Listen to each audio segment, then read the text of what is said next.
उनके विशेष संबोधन के लिए सादर आमंत्रित करते हैं।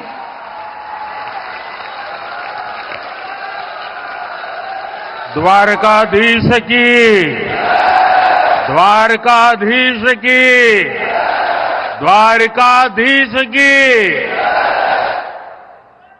मंच पर उपस्थित गुजरात के लोकप्रिय मुख्यमंत्री श्रीमान भूपेंद्र भाई पटेल, संसद में मेरे सहयोगी गुजरात प्रदेश भारतीय जनता पार्टी के अध्यक्ष श्रीमान सी.आर. पाटिल, अन्य सभी महानुभाव और गुजरात के मेरे प्यारे भाइयों और बहनों,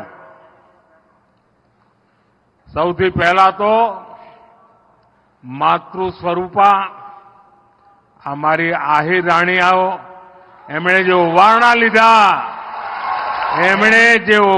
લીધા એમનો હું શ્રદ્ધાપૂર્વક આદરપૂર્વક પ્રણામ કરીને આભાર માનું છું। થોડા દિવસ પહેલા सोशल मीडिया में एक वीडियो बहुत वायरल थयो। द्वारका में 37,000 आहिराणी एक साथ एक गरबा करे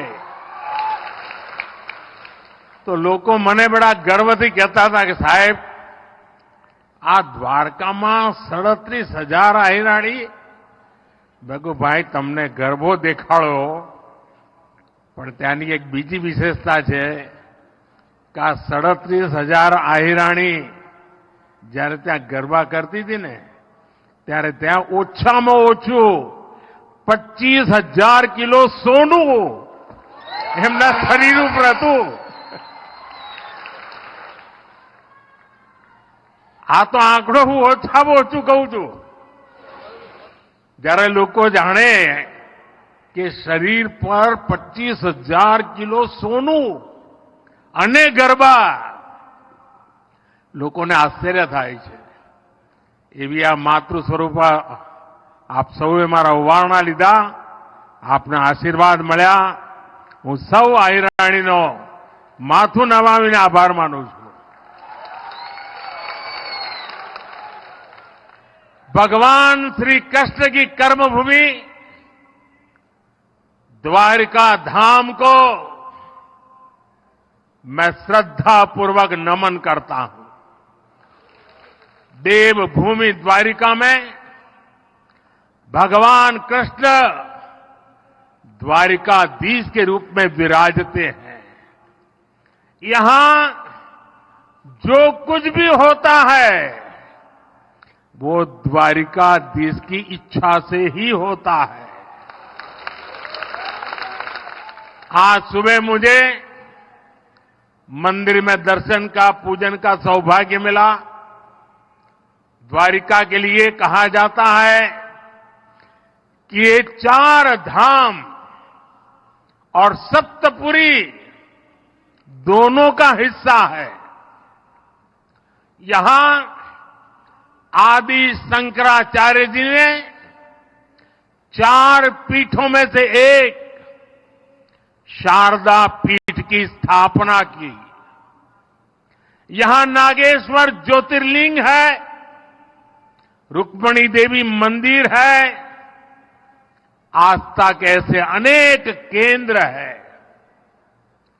और मुझे बीते दिनों देश काज करते करते देव काज के निमित्त देश के अनेक तीर्थों की यात्रा का सौभाग्य मिला है। आज द्वारिका धाम में भी उसी दिव्यता को अनुभव कर रहा हूं। आज सुबह ही मुझे ऐसा एक और अनुभव हुआ। मैंने वो पल बिताए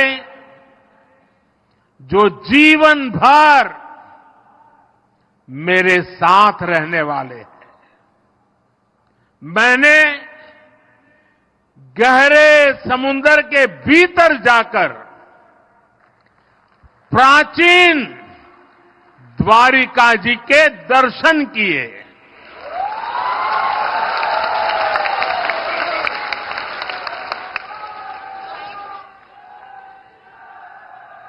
पुरातत्व के जानकारों ने समंदर में समाई उस द्वारिका के बारे में काफी कुछ लिखा है। हमारे शास्त्रों में भी द्वारिका के बारे में कहा गया है, भविष्यति पुरी रम्या सद्वारा प्राज्ञ तोरणा चयाट्टलाकल केयूरा पृथ्व्याम ककूदोपमा। अर्थात सुंदर द्वारों और ऊंचे भवनों वाली ये पुरी पृथ्वी पर शिखर जैसी होगी। कहते हैं भगवान विश्वकर्मा ने खुद इस द्वारिका नगरी का निर्माण किया था। द्वारका नगरी भारत में श्रेष्ठ नगर, उसका आयोजन, उसका विकास का एक उत्तम उदाहरण था। आज जब मैं गहरे समुद्र के भीतर द्वारिका जी के दर्शन कर रहा था तो मैं पुरातन वही भव्यता, वही दिव्यता मनोमन अनुभव कर रहा था।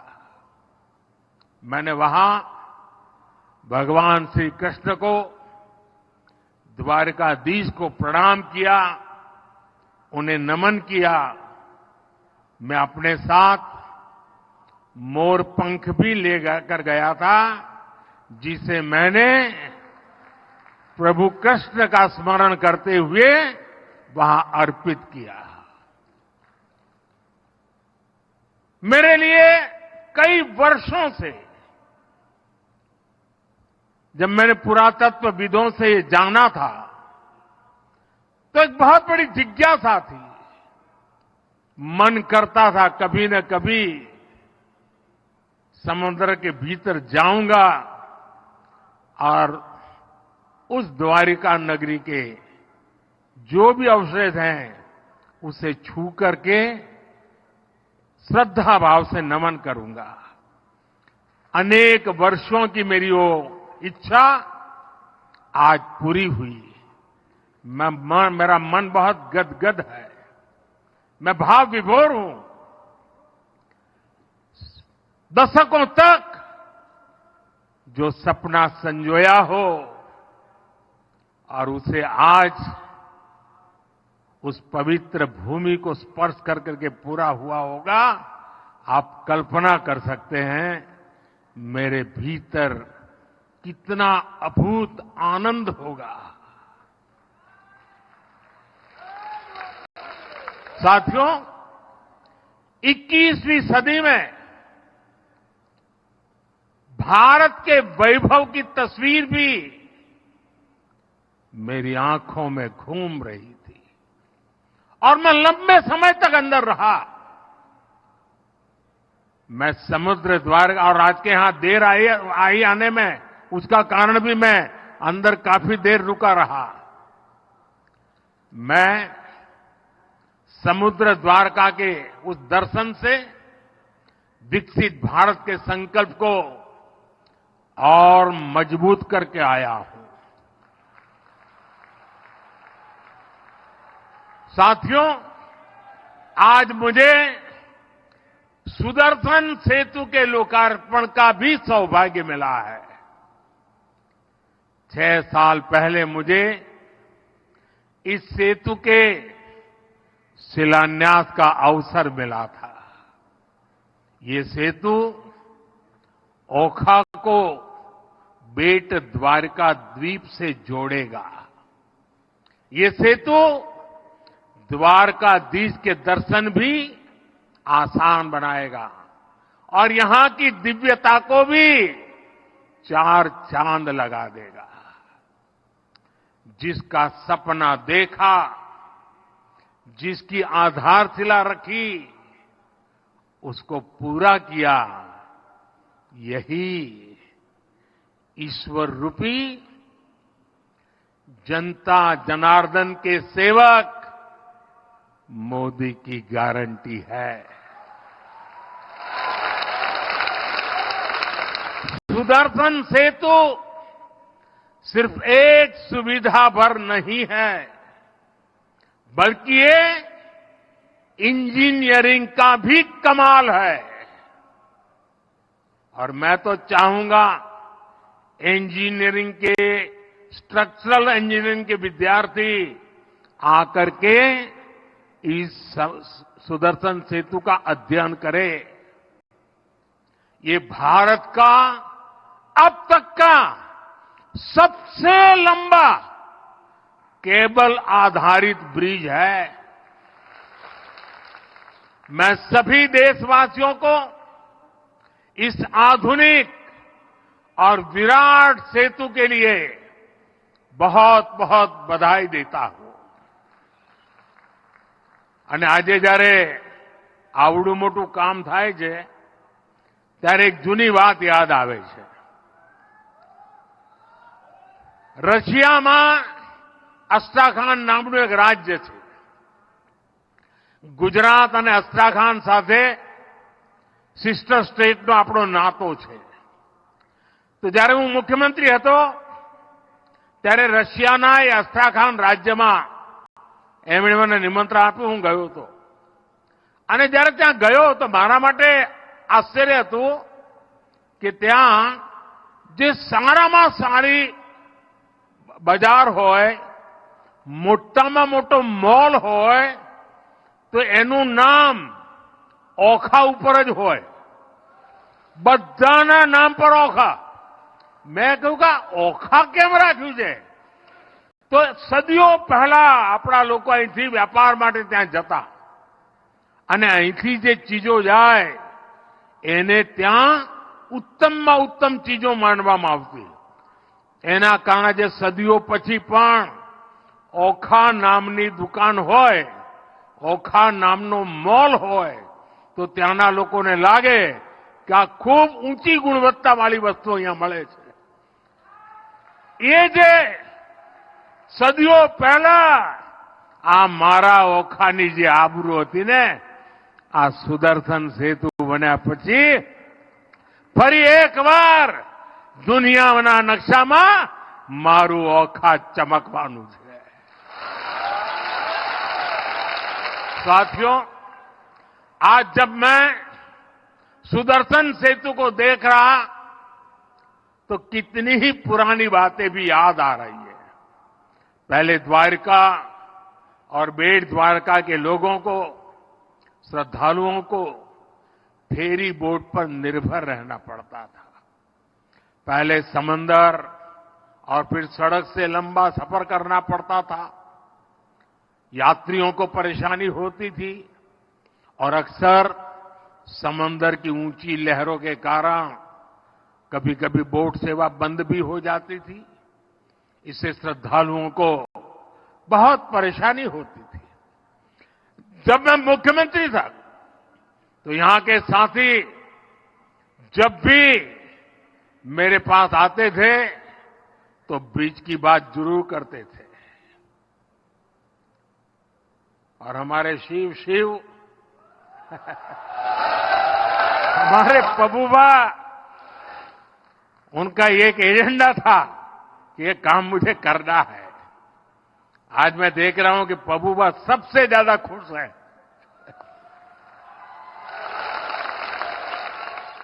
साथियों, मैं तब की कांग्रेस की केंद्र सरकार के सामने बार बार ये बातें रखता था, लेकिन कभी उन्होंने इस पर ध्यान नहीं दिया।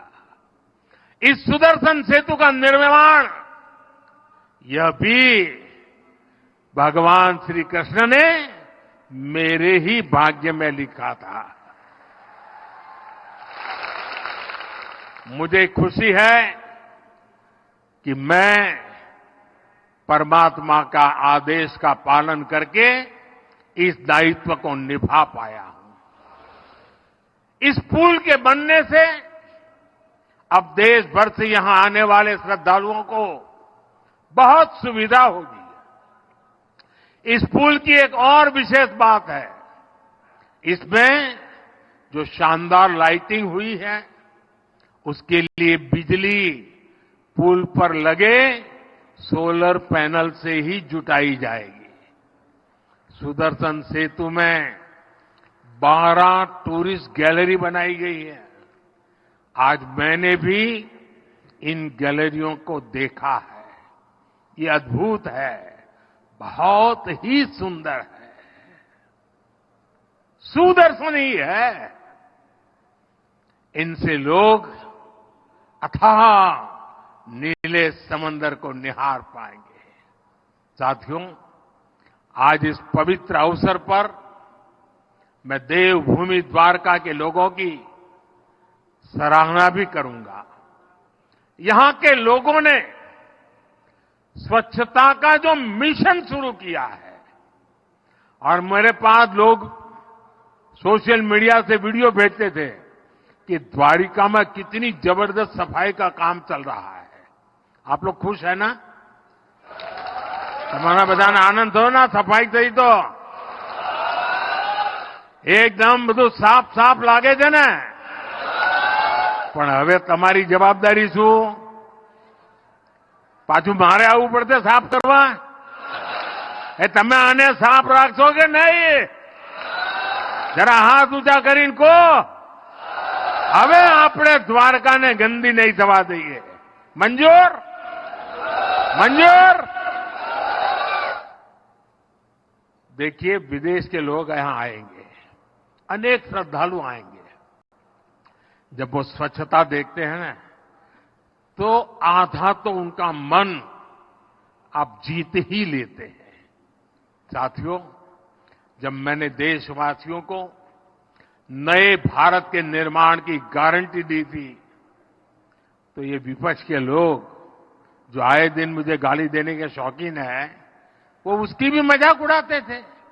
आज देखिए, लोग नया भारत अपनी आंखों से बनता हुआ देख रहे हैं। जिन्होंने लंबे समय तक देश पर शासन किया, उनके पास इच्छा शक्ति नहीं थी। सामान्य जन को सुविधा देने की नीयत और निष्ठा में खोट थी। कांग्रेस की पूरी ताकत एक परिवार को ही आगे बढ़ाने में लगती रही। अगर एक परिवार को ही सब कुछ करना था, तो देश बनाने की याद कैसे आती? इनकी पूरी शक्ति इसी बात पर लगती थी कि 5 साल सरकार कैसे चलाएं, घोटालों को कैसे दबाएं। तभी तो 2014 से पहले के 10 सालों में भारत को ये सिर्फ 11वें नंबर की इकोनॉमी बना पाए। जब अर्थव्यवस्था इतनी छोटी थी, तो इतने विराट देश के ऐसे विराट सपनों को पूरा करने का सामर्थ्य भी उतना नहीं था। जो थोड़ा बहुत बजट इंफ्रास्ट्रक्चर के लिए रहता था, वो ये घोटाले करके लूट लेते थे। जब देश में टेलीकॉम इंफ्रास्ट्रक्चर को बढ़ाने का समय आया, कांग्रेस ने 2G घोटाला कर दिया। जब देश में स्पोर्ट्स इंफ्रास्ट्रक्चर को आधुनिक बनाने का अवसर आया, कांग्रेस ने कॉमनवेल्थ घोटाला कर दिया। जब देश में डिफेंस इंफ्रास्ट्रक्चर को मजबूत करने की बारी आई, कांग्रेस ने हेलीकॉप्टर और सबमरीन घोटाला कर दिया। देश की हर जरूरत के साथ कांग्रेस सिर्फ विश्वासघात ही कर सकती है। साथियों, 2014 में जब आप सभी ने मुझे आशीर्वाद देकर दिल्ली भेजा तो मैं आपसे वायदा करके गया था कि देश को लूटने नहीं दूंगा।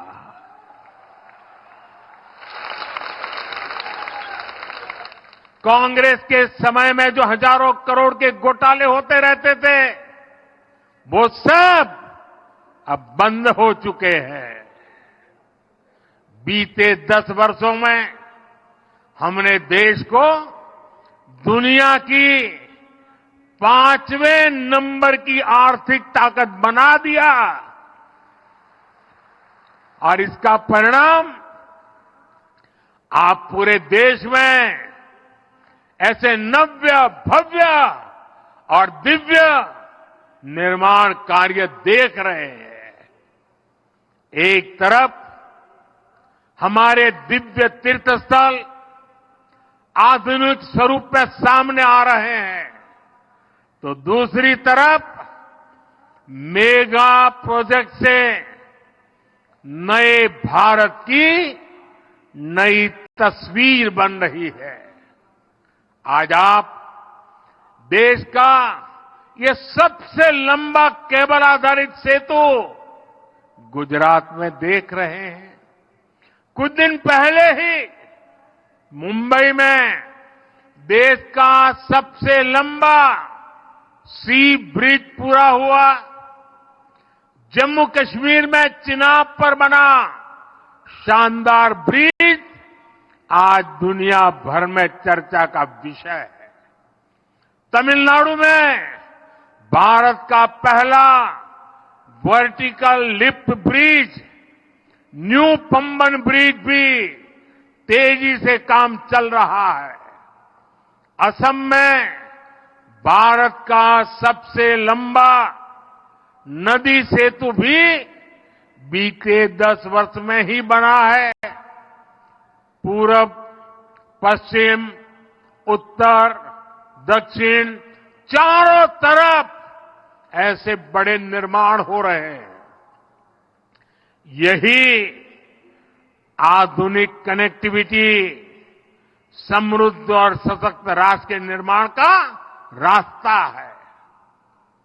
साथियों, जब कनेक्टिविटी बढ़ती है, जब कनेक्टिविटी बेहतर होती है, तो इसका सीधा प्रभाव देश के पर्यटन पर पड़ता ही है। गुजरात में बढ़ती हुई कनेक्टिविटी राज्य को बड़ा टूरिस्ट हब बना रही है। आज गुजरात में 22 सेंचुरीज और 4 नेशनल पार्क हैं। हजारों वर्ष पुराने पोर्ट सिटी लोथल की चर्चा दुनिया भर में है। आज अहमदाबाद शहर, रानी की वाव, चांपानेर और धौलावीरा वर्ल्ड हेरिटेज बन चुके हैं। द्वारका में शिवराजपुर का ब्लू फ्लैग बीच है। वर्ल्ड हेरिटेज सिटी अहमदाबाद है। एशिया का सबसे लंबा रोपवे ये हमारे गिरनार पर्वत पर है। गिर वन, एशियाटिक लायन ये हमारे गिर के जंगलों में पाए जाते हैं।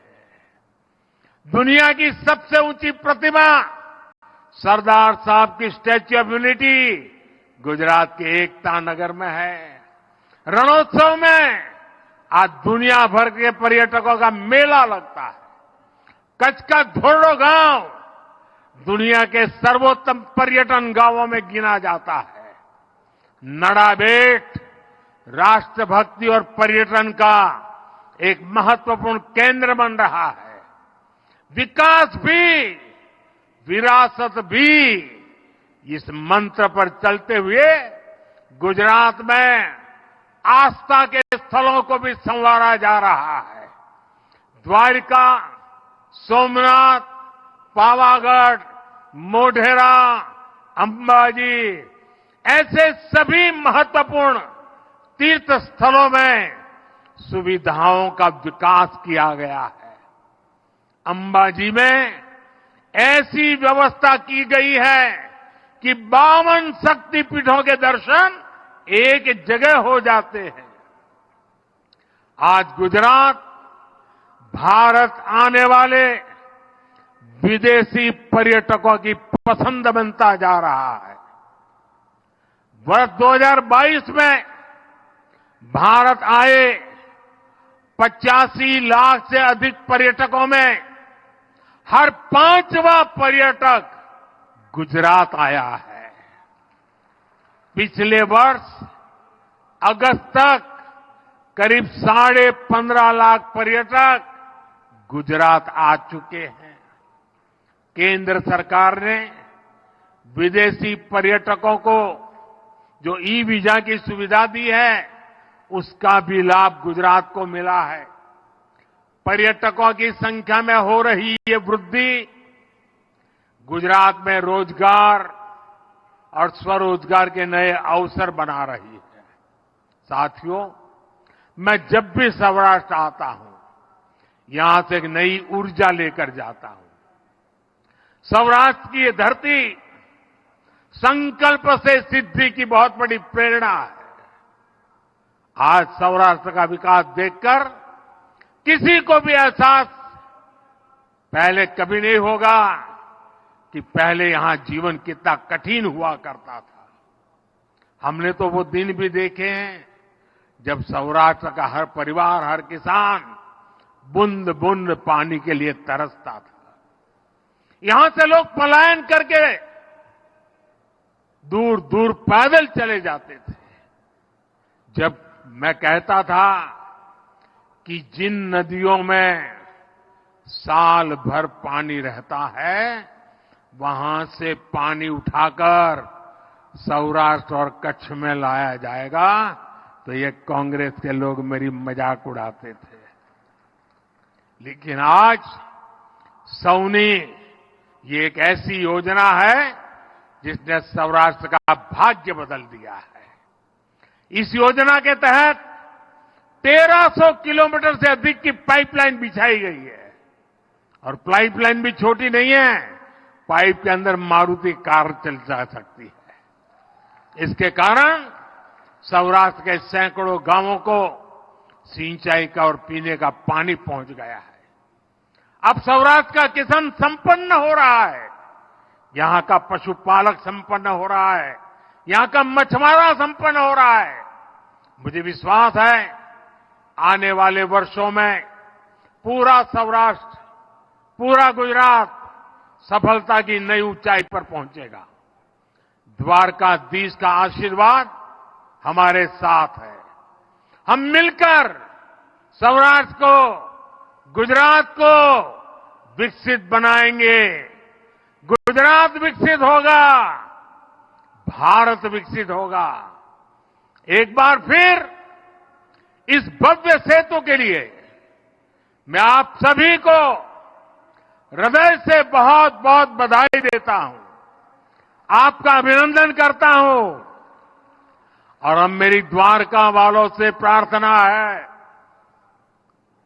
अब आप अपना मन बना लीजिए। दुनिया भर से टूरिस्ट कैसे ज्यादा से ज्यादा आए, आने के बाद उसको यहां रहने का मन करे।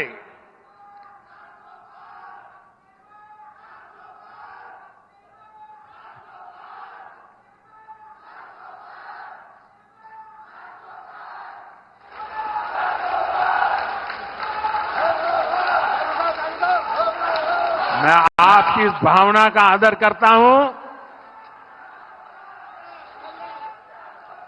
मेरे साथ बोलिए, द्वारिकाधीश की, द्वारिकाधीश की, द्वारिकाधीश की, भारत माता की, भारत माता की, भारत माता की। बहुत बहुत धन्यवाद।